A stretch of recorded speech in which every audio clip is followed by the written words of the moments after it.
nee na jaar neen Macron nee na jaar neen. kon waaw gars yi wax nañu ko yaa ngi pour lui. loolu il a fait plus qu'un commentaire alors. Bougane Gueye Dany mu ngi wër mu ngi si parrainage yi bon am na déclaration bu mu def nag nee na bu nekkee président xale bu judd dina la jox fukki millions.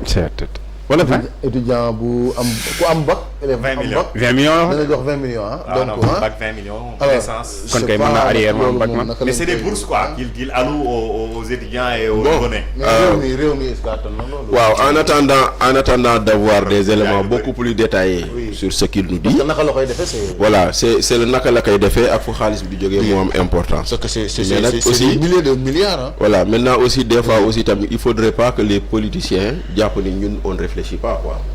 et que bon xam nga Bougane moom am na benn jour mu am benn vidéo boo xam ne nee na essence bi yokku na moo tax prix yi yokku journaliste bi ne ko essence bi yokkul gasoil bi yokkul. essence moo yokku. désarçonné mu tourné ngooñ ñaata la doon def foofu la mujj quoi c'est dire que quand même voilà des fois Bougane il nous habitue à des sorties yu nga xam ne yi nii ça témoigne de la légèreté avec laquelle il dit certaines choses man franchement c'est pas la première fois et d'ailleurs même ça permet d'ouvrir une parenthèse sur la propagande que lui fait son médium boo xam ne tey jii nii CNRA mu ngi leen di alerter ci loolu ndaxte da ngay gis nit ku woote kan fan laa bëgg a pare na ñu naan la woowal diw waaw animateurs yi bu ñu xëyee moom la ñu kii maintenant vouloir nous dire way télé Youssou Ndour bi jingle yëpp chanson Youssou Ndour la c'est pas une raison vouloir nous dire également RTS loolu moo fa am c'est pas parce que c'est mauvais mooy lu may wax toujours il nous faut arrêter de justifier le mal fait par le mal fait hier RTS bu koy def baaxul ñu koy dénoncer doo ñëw sukkandiku ci loolu pour def loolu tamit donc voilà tu ne peux pas avoir une émission Ndoumbelane où tous les vendredis il y a quelqu'un qui est de Gëm Sa Bopp qui vient là-bas pour porter la voix de Bougane donc mu ngi noonu maintenant tu prends concrètement ce qu'il dit dans cette affaire-là mais c'est à mourir de rire nee na tous les bébés qui naissent dina leen jox 10 millions ok selon les statistiques Sénégal fii il en est quelque chose comme 730 000 gens. 723 000 bébés. 730 000 naissances.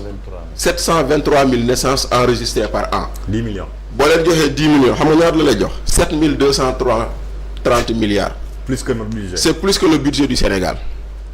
Là, tu vas donner des 10 millions aux étudiants. 20 millions aux étudiants. L'année passée, le baccalauréat Bidjal, il y a eu 77 284 admis dans tout le Sénégal. Bon, on dirait que 20 millions. Ça fait 1545 milliards. Oui, 7 000 milliards. 8500 milliards. Le subvention. 8500 milliards, le budget. Par année. Donc, des fois, c'est bien de faire des propositions, c'est bien de faire rêver les gens, mais quand même, il nous faut faire... Le kilogramme d'arachide entre 1500 et 2000. Ouais, il a dit kilogramme d'arachide entre 1500 et 2000. Ok. Mais on va le quand même. Ah, mais là, en attendant de voir, rien qu'à regardant les agrégats actuels, tu trouves que c'est des chiffres fantaisistes, c'est une position ou une proposition intenable ou pratiquement irréalisable. Donc maintenant, parce que quand même aussi, c'est vrai qu'un homme politique fasse des propositions, mais une fois que tu fais des propositions, que tu puisses les expliquer l'idée, parce qu'annoncer des chiffres, mais là, tu es à plus de 8500 milliards. Tu l'as annoncé en prenant les chiffres des naissances et les derniers bacheliers sous nos budgets. 7 000 milliards, c'est déjà que des économistes ou certains économistes disent que les 7 000 milliards, c'est des chiffres qu'on ne pourrait pas réaliser parce que prévision basée pour ces 7 000 milliards ne sont pas de bonnes prévisions. Parce qu'on nous avait parlé d'une croissance à 2 chiffres pour l'année 2023. Finalement, on est à 4 ou 6% de croissance.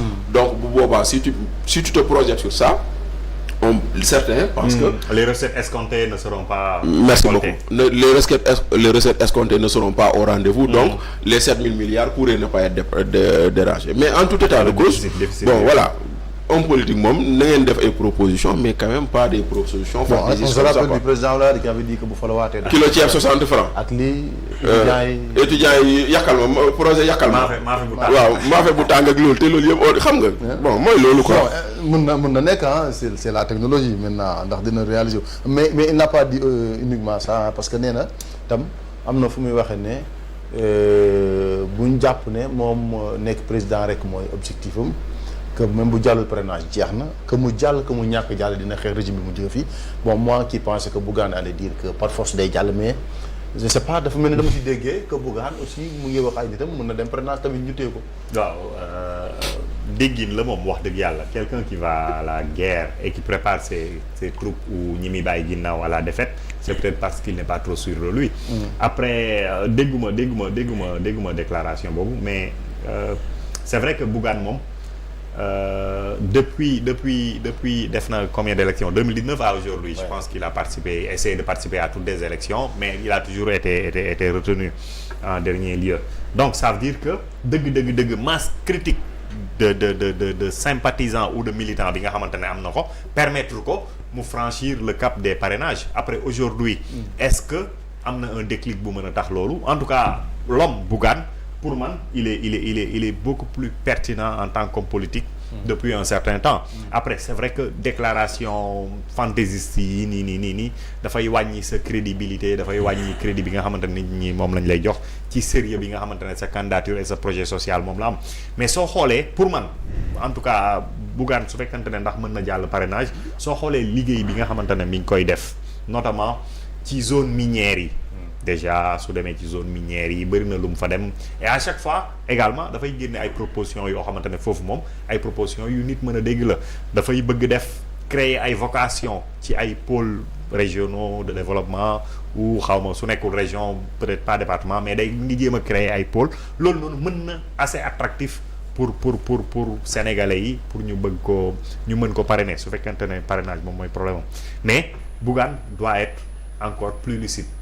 Et dafa war a xam ni marquer Macky Sall à la culotte effectivement peut servir l'opposition lu foofu ngay delloosee ci li mu wax su ma jàllul il fera tout pour que Macky Sall ou son candidat ne passe pas. Ça veut dire que moom li muy jéem a def pour moom mooy nekk une nuisance pour Macky Sall su fekkee loolu doy na ko foofu la ambition bu toll kenn mënu ci dara mais su fekkente ne am na ambition bokk ci jongante yi am na ambition wax ak sénégalais yi mën a recueillir seen ay voix wala seen attention là nag il faut mu bàyyi le marquage à la culotte dem ci stratégie boppam dem jàkkaarloog sénégalais yi fi ñu nekk wax leen man lii laa bëgg arrêter la déconstruction parce qu'à un certain moment dootul nekk loolu mooy fay quoi parce que déjà foofu noonu am na ñu ko fa jiitu am na ñu fa gën a déglu donc na dem sur le terrain des propositions pertinentes ak yooyu noonu. D'accord.